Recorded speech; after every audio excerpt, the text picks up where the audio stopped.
দাঁড়া উঠছে। তাড়াতাড়ি নালি ঝাঁটাতে মেরে পিঠে ছাল তুলে দেবো। ঠিক আছে ঠিক আছে, তোমাকে আর কষ্ট করতে হবে না, আমি উঠছি। একটুখানি ঘুমাইলেই না শুধু মানে অজুহাত। তোর বাপ মাঠে গেছে, তুই এখানে পরিবারে ঘুরছিস, যা তাড়াতাড়ি মাঠে যা। ঠিক আছে যাচ্ছি।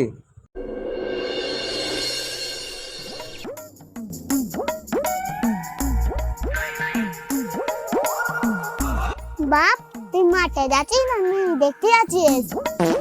না মানে মা, তোমার ছেলে একটু হ্যান্ডসাম নাই, ওই জন্য একটু সাজগুজ করেই যাচ্ছি। তুই যা সাজাচ্ছিস মনে হচ্ছে তো তুমি দেখতে যাচ্ছিস। ঠিক আছে মা, আমি অফিসে বার হলাম।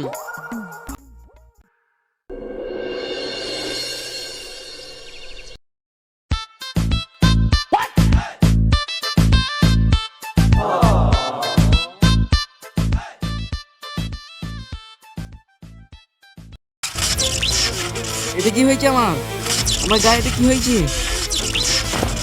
আরে বাপরে, এটা কোথায় চলে আসলাম?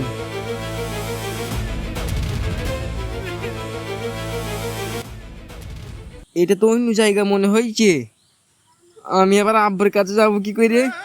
দেখি সামনে পেনে যাই, এখান থেকে বার হওয়ার কোনো রাস্তা পাই কিনা দেখি।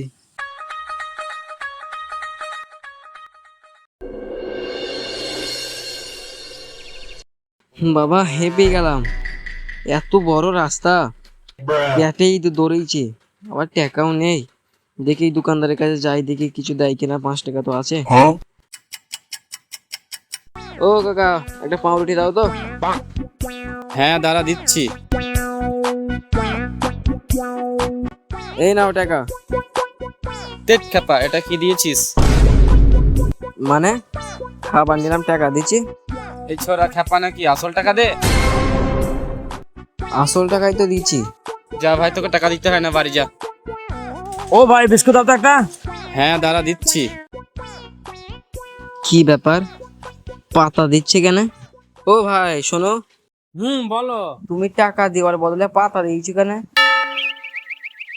ও তুই টাকা আলা দুনিয়া থেকে এসেছিস, ওইটা হয়েছে টাকা ছাড়া দুনিয়া। টাকা ছাড়া দুনিয়া মানে? তোকে বুঝিয়ে বলি তাহলে শোন। এখানে তুই যা কিনবি যা করবি এখানে টাকা লাগবে না, সব কিছু টাকা দিয়ে হবে। ও আচ্ছা, তাহলে এখান থেকে আমরা বার হবো কি করে? এখান থেকে বার হওয়ার একটাই উপায় আছে। পুকুরের গাছের কাছে একটা সাধু বাবা বসে, তার সামনে গিলাসে একটা হলুদ পানি আছে, ওই পানি যে পান করবে সে আসল দুনিয়ায় চলে যাবে। সেটা তো ঠিক আছে, কিন্তু ভুতুরে গাছটা কোথায় আছে? সেটা আমি জানি, তুই আমার সাথে চল।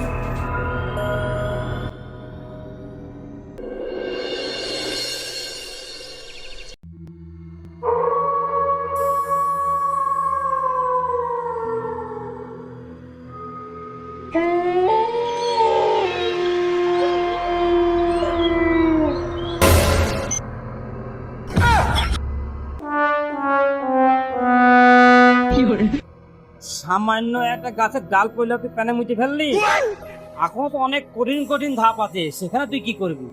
ঠিক আছে ভাই, একটু সাবধানে চলো। হ্যাঁ তাহলে চল।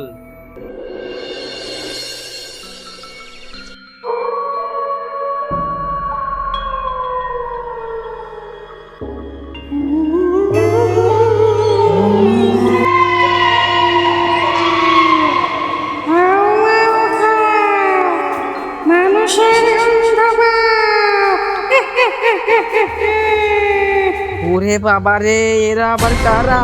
এই ছোড়া আবার থাকা সুদা না কিবে, আমরা ভূত।